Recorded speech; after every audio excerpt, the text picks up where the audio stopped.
Right, okay, so we're back again for the next part, and today I'm going to be talking about one of these. A lot of you are very familiar with this, and this is a ferrocerium rod, or known as a ferro rod. Ferro rods are incredibly popular in the bushcraft community, and for good reason.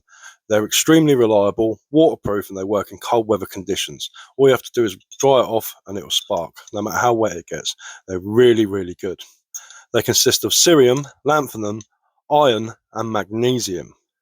When struck with a metal striker, the sparks that come off can hit temperatures of up to 3,300 degrees Celsius, which is really hot and really good for starting fires.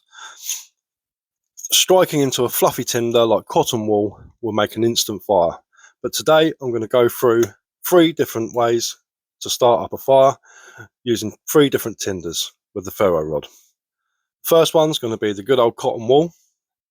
Next one's going to be this stuff, which is char cloth, which I'm not actually going to use a ferro rod for. I'm going to use the wheel out of a lighter, which has got ferrocerium in it, but I'm just going to show you if you've got a broken lighter, you can still start a fire. And last but not least, everyone's favourite, silver birch bark. It's full of tannins and it burns really, really well. All you have to do is rough it up with a knife and it will take a spark. So here we go. I'll just do a quick rundown of how to prepare these tinders. Right, so first up we've got your cotton wool. Very, very simple. All you have to do is just peel it open really gingerly and open it up and get the fluff. Okay, once you strike that, I'll show you outside in a minute, it will instantly catch fire and you've got an instant fire. Some people soak them in Vaseline to get a longer burn. I don't normally do that because if you've got enough small sticks about, you can just stick them on top and get a fire going pretty much straight away. The next one is the char cloth. Char cloth is prepared by putting natural fibred fabric into a tin, poke a hole in the top of it, put it into a fire. It won't actually catch fire, but it will turn it into carbon, and that's what that is. It's basically a cloth carbon.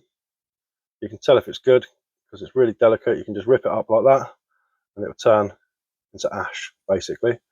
But very, very good for starting fires. And last but not least, as I said before, birch bark. Birch bark's a bit trickier. Maybe you have to strike it a few more times. You won't get an instant spark off of it. If I can open my knife, there we go. Now what you need to do with this is you need to get your blade and you're going to want to rough it. Peel it one way so you get a decent curl. But as you can see, it's starting to make little fibres, and this is what we're going to strike with a ferrocerium rod, and it will catch fire. Now this will burn very, very, very well, and you'll get quite a decent long run off of it, which means you can put your tinder on and get a decent fire going. Right, so let's go out into the garden and I'll show you how they work. Right, okay, so I'm outside in the garden now. I've got my ferro rod, I've got my cotton wool. I'll put 2 sticks either side. In this case it's a broken spoon. This serves a purpose as creating an air gap between the fire and the sticks when I put them on, so I don't actually smother it when I start the fire up. This is very important because at this stage you don't want to mess it up. So I've got the ferro rod striker the wrong way around, so no sparks. There's not a rough side on there, it's smooth. So I realise, switch it round. You do stuff like this when you're in the woods, but it's okay. Perseverance is key. Test flick, make sure it's okay. And on the third one, there we go. The exposed fibres of the cotton wool caught fire. Now as you'll see, I'll put the sticks on and I'll be leaning them up against the broken spoon to create that air gap so they have time to catch and I'm not smothering the fire. This is an integral part of the fire. Once you've done this, you can put bigger sticks on, keep getting bigger with your sticks, and then eventually put logs on. And once it's got a decent coal base, your fire is ready to go and good as gold.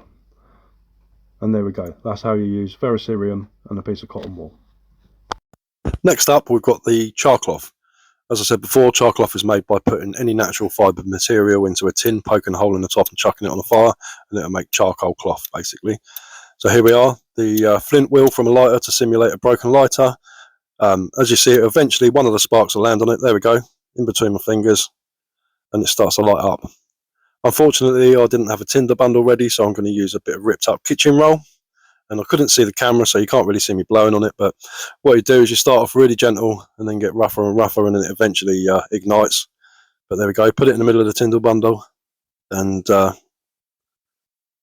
give it some oxygen, just like resuscitating a person. And there we go, pretty instantaneous if you've got really dry, decent tinder. And on with the sticks again, and got yourself a fire. There we go, that's how you light a fire if you've got a broken lighter and you happen to have charcloth. But charcloth is pretty easy to make as long as you've got a tin on you.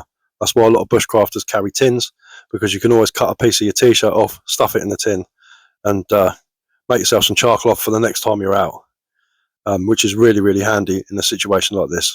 But if you've got a fire kit prepared, you don't have to worry about any of that. So there we go, charcloth fire. Right, and this one's your birch bark. I've roughed it up with a knife, and all you're going to do is try and hopefully land a spark onto it. Once the spark goes onto it, it will ignite. It's quite a tough one to get going, but as I said before, perseverance is key, and once it goes, it's perfect. There we go, a couple of strikes. Come on, catch. And there we go. And it is ignited. Birch bark is a very handy material. If you ever see a dead birch tree, rip a bit of birch bark off, stuff it in your pocket, dry it out, put it in your bushcraft bag, and it will be very, very handy, and it will serve you very, very well in the future. Same thing again, start off with small sticks, keep getting bigger and bigger and bigger until you've got a fire. Once you've got a decent coal base, you know your fire's not going to go out. Even if there's light rain or something like that, you should be good. And there we go, that's birch bark, using birch bark as tinder. I hope this video was helpful. Please give us a follow, keep an eye out for my new videos. I'll be making lots more like this. I'll be doing some up in the woods as well.